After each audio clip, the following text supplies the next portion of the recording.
ఈ 35 రామాయణ నిజాలు మీకు తెలుసా?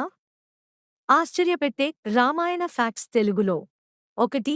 శ్రీరామునికి 64 గుణాలు ఉన్నాయి. వాల్మీకి రామాయణం ప్రకారం రాముడు 64 శ్రేష్ఠ గుణాలు కలవాడు. అందువల్లనే ఆయనను మర్యాద పురుషోత్తముడు అని పిలుస్తారు. 2. సీతాదేవి భూమిలో పుట్టింది. సీత భూమిలో నుంచి పుట్టినవారు.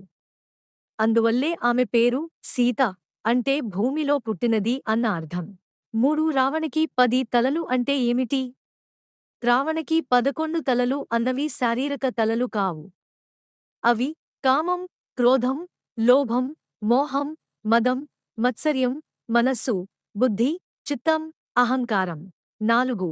హనుమంతుడు లంకలో సీతమ్మని చూసిన వెంటనే లంకని దహించాడు. హనుమంతుడు సీతమ్మని లంకలో చూసి లంకని సేట్ చేశాడు. ఇది వాల్మీకి రామాయణంలో ముఖ్యమైన సంఘటన. 5. లక్ష్మణుడు 14 సంవత్సరాలు నిద్రలేకుండా ఉండడం. 14 ఏళ్ల అరణ్యవాసంలో లక్ష్మణుడు నిద్రపోకుండా రాముడు, సీతమ్మకు రక్షణగా నిలిచాడు. నిద్రదేవితో ఒప్పందం చేసుకుని తన నిద్రను భరతుడి భార్య ఊర్మిళకి ఇచ్చాడు. 6. రావణుడు గొప్ప వీణావాదకుడు. రావణుడు ఓ మహా వీణావాద్యకుడు. శివభక్తుడు, వీణతో భజనలు చేసేవాడు. 7. సీతమ్మ 6-7 ఏళ్ల వయసులోనే రావణుడిని చూడడం. భూమిలో పుట్టిన తర్వాత రావణుడు భూమికి వచ్చినప్పుడు సీతమ్మని చూడటం జరిగినట్లు కొన్ని వర్షన్లలో ఉంది. 8. హనుమంతుడు సూర్యుని గురువుగా తీసుకోవడం. హనుమంతుడు సూర్యభగవాన్ దగ్గర చదువు నేర్చుకున్నాడు. 9. సుగ్రీవుడు డూప్లికేట్ లంక నిర్మించడం. రామాయణంలో సుగ్రీవుడు డూప్లికేట్ లంక నిర్మించి రావణుడిని మోసం చేయడం జరిగింది. 10.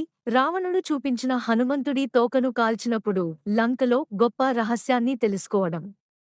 లంకలో అండర్ గ్రౌండ్ దారులు, రహస్య ద్వారాలు ఉన్నాయని హనుమంతుడు తెలుసుకున్నాడు. 11. రామబాణం వల్ల రావణుడి అన్నయ్య కుంభకర్ణుడు ఒక వైపు పడిపోవడం.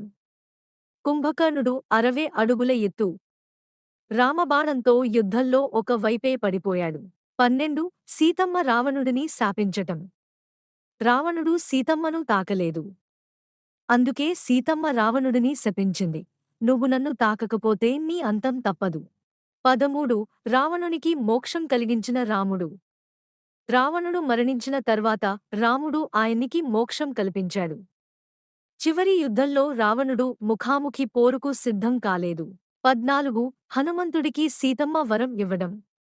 లంకని దహించినప్పుడు సీతమ్మ హనుమంతుడికి వరం ఇచ్చింది, నీ పేరు వినగానే భయం పోవాలి. 15. రామాయణంలో 300 వానర సేనాధిపతుల పేర్లు ఉండడం. వాల్మీకి రామాయణంలో 300కి పైగా వానర యోధుల పేర్లు ఉన్నవి, కొంతవరకే ప్రస్తావించబడింది 16. రావణునికి 6 అన్నలు, 2 సోదరీమణులు ఉన్నారు.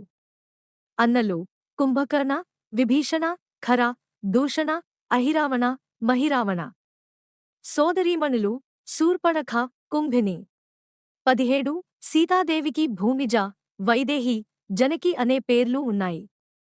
భూమిజ భూమిలో జన్మించినది, వైదేహి వైదేహ రాజ్యపు రాజకుమార్తె, జనకి జనకుని కుమార్తె. 18. హనుమంతుడు చిన్నపిల్లవాడిగా సూర్యుడిని పండు అనుకుని తినేందుకు పోయాడు. 19. రాముడికి కూడా ఒక శాపం ఉంది. మహర్షి భృగు విష్ణువుకు శాపం ఇచ్చాడు, భూమిపై మానవునిగా జన్మించి భార్యతో వేరుపడి బాధ అనుభవించమని. 20. అహిరావణ, మహిరావణ, రావణుని పాతాళ లోక రాక్షస అన్నలు. వీరు పాతాళాన్ని పాలిస్తూ యుద్ధంలో రామలక్ష్మణులను అపహరించేందుకు ప్రయత్నించారు. 21. వాల్మీకి గారు మొదట రాక్షసుడు లాంటివాడే. వాస్తవిక పేరు రత్నాకర. అడవి దొంగగా ఉండి తర్వాత మునిగా మారి రామాయణాన్ని రచించాడు. 22. హనుమంతుని తోకకి నిప్పు పెట్టే కారణం రావణుని అవమానం. రావణుడు హనుమంతునికి అవమానంగా తోకకు నిప్పు పెట్టించాడు. కాని హనుమంతుడు ఆ తోకతో లంకని కాల్చేశాడు. 23. సీతాదేవి అగ్నిపరీక్ష రామునికి కాదు, సమాజానికి. తన పవిత్రతను రామునికి కాదు, సమాజానికి చూపించేందుకే సీతాదేవి అగ్నిపరీక్షకి ఒప్పుకున్నారు. 24. రాముడు విష్ణువు అవతారమైన రావణుడిని శంఖ చక్రాలతో చంపలేదు. మానవుడిలా బాణస్వరూపంగా యుద్ధం చేస్తానని ప్రమాణం చేసుకున్నాడు. 25 కుంభకర్ణుడు పొరపాటున నిద్ర అనే వరం కోరుకున్నాడు. ఇంద్రత్వం కోరాలి అనుకుంటే నిద్ర అనే పదం మాట్లాడేశాడు. 26 హనుమంతునికి అమరత్వం ఉంది. పురాణాల ప్రకారం హనుమంతుడు చిరంజీవి, ఇంకా భూమిపై ఉన్నాడని చెబుతారు. 27 శబరిదేవి రామునికి పండ్లు ఎలా ఇచ్చిందో చెప్పలేదు. తానే రుచి చూసిన తీపి పండ్లను రాముడికి ఇచ్చింది. రాముడు సంతోషంగా అంగీకరించాడు. 28 లంకను మొదట బ్రహ్మ ఇచ్చిన వరం. విశ్వకర్మ నిర్మించిన లంకను బ్రహ్మ కుబేరుడికి ఇచ్చాడు. రావణుడు ఆ తరువాత దాన్ని ఆక్రమించాడు. 29 విభీషణుడు లంకాధిపతిగా అయిన తర్వాత యుద్ధం ఆగిపోయింది. మిగిలిన రాక్షసులు లొంగిపోయారు. 30 సీతాదేవి స్వర్ణ శిశువుకి జన్మనిచ్చింది. ఆనంద రామాయణం ప్రకారం అయోధ్యకి తిరిగొచ్చాక యజ్ఞంతో ఒక బంగారు శిశువును ప్రసవించింది. 31 వాల్మీకి రామాయణంలో 24,000 శ్లోకాలు ఉన్నాయి. 7 కాండాలుగా విభజించబడ్డాయి. 32 హనుమంతుడు సీతాదేవి దగ్గర నుండి చూడామణిని తెచ్చాడు. రాముడికి గుర్తుగా ఇవ్వమని సీతాదేవి తన చూడామణిని ఇచ్చింది. 33 రాముడు భూమిపై ఉన్నంతకాలం హనుమంతుడు నిద్రపోలేదు. 34 రాముని జననం సుమారు క్రీస్తుపూర్వం 5114లో జరిగిందని భావన.